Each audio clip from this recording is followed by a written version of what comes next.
You are Vincent van Gogh and you're 10 years old. You live just a few meters from the cemetery. There, among the tombstones, is a small grave that bears your name. It belongs to your older brother. He was the first Vincent van Gogh. He was still born exactly 1 year before you were born, so your birthday is the anniversary of his death. It's strange. Maybe that's why you're strange too. You're the eldest of 5 siblings, and setting an example doesn't come easy. Your games and questions enrage your mother. There's already too much chaos in the world, she says, and your ideas are fanciful and not quite normal. She also insists the family must stay united, although she always seems distant from everything, especially from you. Maybe that's why they'll send you to boarding school next year, the first step in becoming a respectable man. Or so they say. You're 16. Last year you dropped out of school. Your parents were disappointed, but at least it ended the torment of boarding life. 5 years of loneliness and meaningless books. Now, at least, you learn something every day. You're working in The Hague as an art dealer, thanks to the influence of your Uncle Cent. You like being around people and paintings, and you get the strange feeling that maybe you belong here. When you turn 20, they transfer you to the London office. You let yourself be seduced by the big city and its incredible art galleries.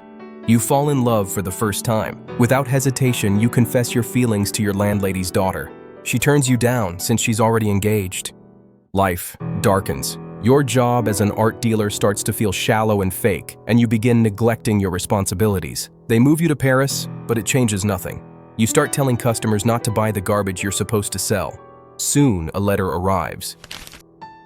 You're fired. You're 23. You go back to your parents' house. They find you a job at a nearby bookstore, but you hate it. To get through the boredom, you start reading the Bible intensively. Its words act like painkillers.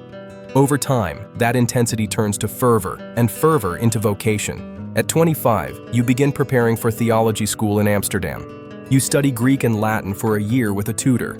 It's all painfully slow and repetitive. Tired of wasting time, you abandon your studies before the entrance exam. Another failure, but this time, you have a plan. You volunteer as a lay missionary in the Borinage mining region, one of the poorest in Europe. There, you follow Christ's example to the letter. You give your clothes to the poor and hand over your official lodging to the homeless. Your total devotion scandalizes the church authorities, who deem you unfit for the role. A few months later, a letter arrives. You're fired.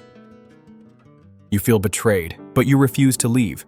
Pain and doubt lead you to do something strange. You pick up paper and charcoal. You observe, and you start drawing. For months, you can't put the charcoal down. You sketch the people, their misery, their suffering, and somehow, that sets you free. In the middle of that dark wasteland, you find your last purpose. You will dedicate your life to art. You're 31, living with your parents. You've spent the last 5 years improving your technique.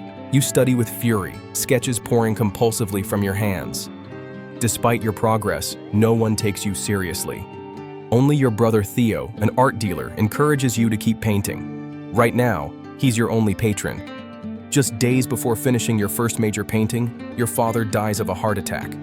You're devastated, but you complete the painting. No one seems to like it, but you do. So you give it to Theo to present to his clients. He shakes his head and hangs it over his fireplace.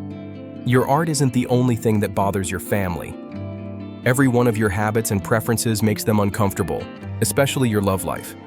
Your affairs always end in rejection, scandal, or tragedy. There are rumors that your last model is pregnant by you. You're not the one, but that doesn't matter. To your mother and sisters, you're a public disgrace. You know you don't belong here anymore, so you flee to the City of Light.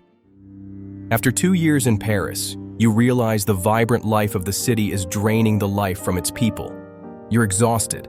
Malnutrition, insomnia, and the diseases you caught in brothels have turned your body into a smoldering ruin. You live somewhere between rage and depression, and no one, in this damned ant-hill of vanities, seems to understand you. No one except Theo, of course. You live with him in his Montmartre apartment. You showed up unannounced, and he took you in, even though he didn't want to. And he wants it less and less each day. Living with you isn't easy. Luckily, you spend most of your time out. Cafes, bookstores, and galleries have become your second home. There, you've met other painters. Real painters who actually get paid for their work. With them, you discover new styles and techniques, color and light. You absorb from everyone without becoming anyone's disciple, and your style evolves radically. You no longer paint what you see, you paint what you feel when you see it. That's the most valuable thing you take from Paris. A month before turning 35, you say goodbye to Theo and your friends and take a train south. You're chasing sun, calm, and the colors of the Mediterranean. You want to reclaim the life you lost in Paris. But what you don't know is that this train is carrying you towards your worst breakdown.